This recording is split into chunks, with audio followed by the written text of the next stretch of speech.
Hello, this is JB. I live in Green Bay, Wisconsin, and today I'm going to talk about how I became a public speaker. So, I've always been, my whole life, very vocal, very willing, and very willing to share my ideas. And I always had a desire to do that because I think people should know my ideas just like I think people should know everyone else's ideas. Everyone should speak their piece. But I was never one who enjoyed uh, public speaking. Like I spoke up in class a lot when I was in school. Had no problem with that, but I didn't enjoy like being in front of the whole school. And I remember even in 2008, I was at Pima Community College in Tucson, Arizona, and I had to give a talk about a paper that I wrote. And when I did, I sat down on a table and gave the speech because it was easier for me. Because uh, I don't know, when I give a speech, sometimes it's hard because I give very precise speeches. I don't just get up there and ramble on. I uh, I have to hit all the marks and remember all the details. And so I sat down and I gave the speech. In another class, I didn't, but that speech wasn't as difficult to give because the first speech that I mentioned was a political science class, and so it had to be very precise. You had to use the right words and say it the right way and really make a persuasive argument. But in the other class, it was a science class, and I just had to remember the details of what I was uh, explaining. And also, I had like a PowerPoint, so it makes it a lot easier to move things along. But I wasn't real big on public speaking. I didn't enjoy it. But then at some point that changed. When after 2008, so like December 2008, moved to Kansas, working in a meat packing plant, and I got involved.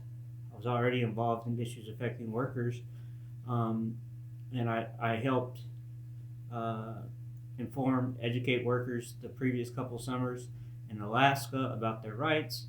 But in 2009, I was in Kansas and I started doing the same thing in my workplace, which was a very large meat packing plant that had just under 3,000 employees. But I talked to people all the time in small groups, mostly, and explained these ideas, and I got really comfortable doing that.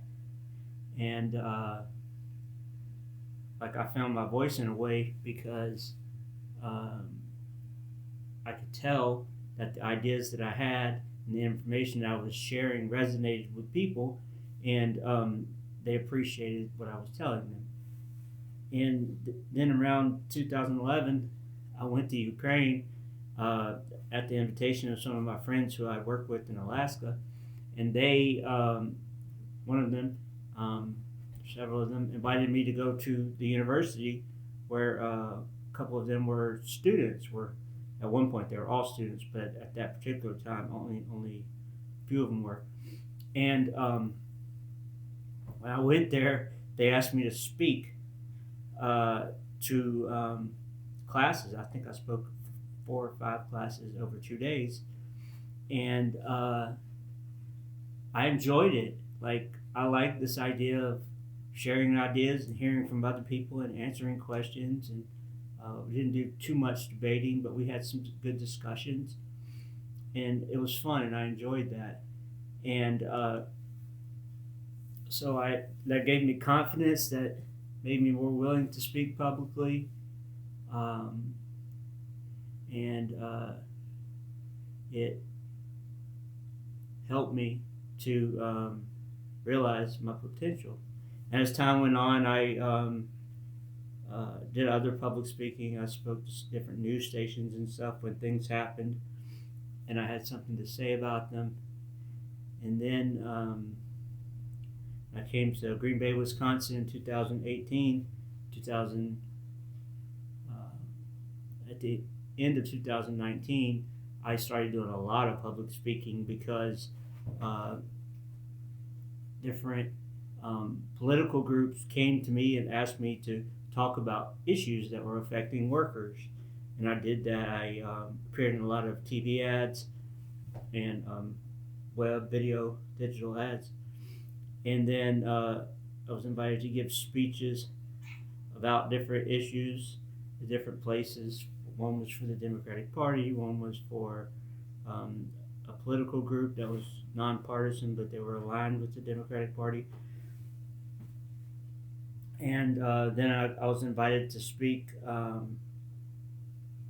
at St. Norbert College to some Master of Business Administration students about issues affecting workers. And like the first time I spoke at a university in Ukraine, I didn't even have a bachelor's degree yet, but I was speaking to bachelor's degree students. And then when I spoke to the master's degree students, I didn't have a bachelor's degree yet either, bachelor's or master's.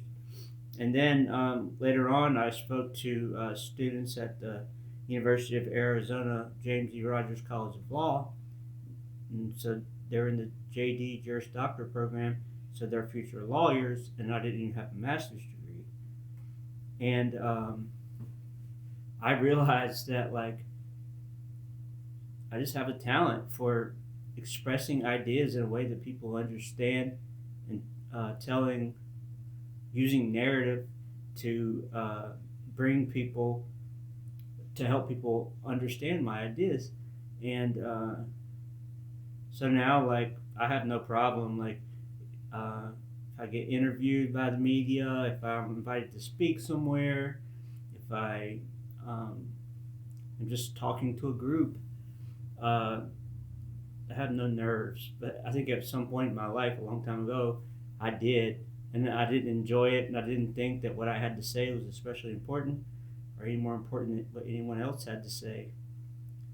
But now I'm willing to do it anytime, anywhere, because I think that because of my experiences in life, and my education, and my ability to communicate, that what I say matters. And so I'm much more willing now to speak publicly than I ever was before. But that's all I have to say about that. All I wanted to do with this video is talk about how I became a public speaker. And it's not something that I've always did, as you heard. It's something that I kind of worked into, but I'm comfortable with it now. Thank you for listening. Have a good day.